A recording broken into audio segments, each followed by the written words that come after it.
2Spirit I should point out because they were telling us how we don't mention the L word in the title. We thought we were hiding pretty well. It helps to Native Americans. Years for congressional recognition of my work.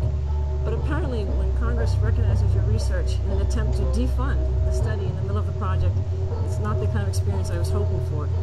You heard Judy Auerbach tell you a little bit about this Toomey Amendment. And the rationale they said was a little more sophisticated than perhaps it had been in the past. They didn't just say we hate Indians, gay people shouldn't be funded. Well, that came later, but the official rationale was this research reflects only intellectual curiosity on the part of the individual investigator. It wasn't an NIH priority, that is.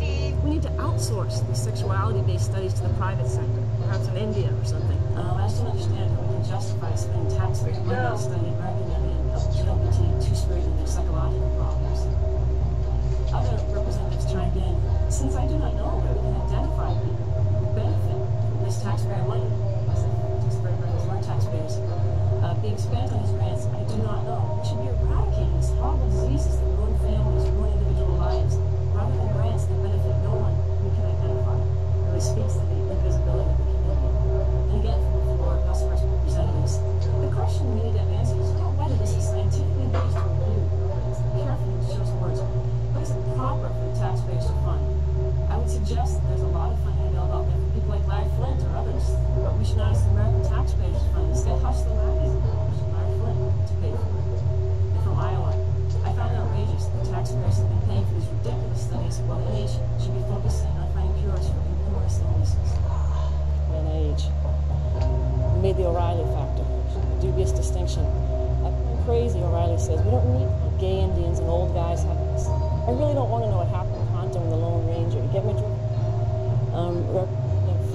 Anthony Weiner. You know, I'm not the least bit interested in gay Indians either, but I'm not sure why. He's supposed to be defending this thing. And Scarborough. So what if I told you that your government is wasting hard-earned money on frivolous sex studies, like studying homosexual patterns of American Indians? You're about to enter Scarborough country with a passport required, and then federally funded gay Eskimo studies allowed. Do we really need your tax dollars going to study Eskimo transvestites? The feds building the database of gay Eskimos or lesbian Cherokees? It just doesn't work. Cells, or being spoiled, pointy heads, feeding off the public trough, just trying to defend their money. There's confusion among the public about what's known and not known, about scientific consensus, and not everybody can be an expert about everything.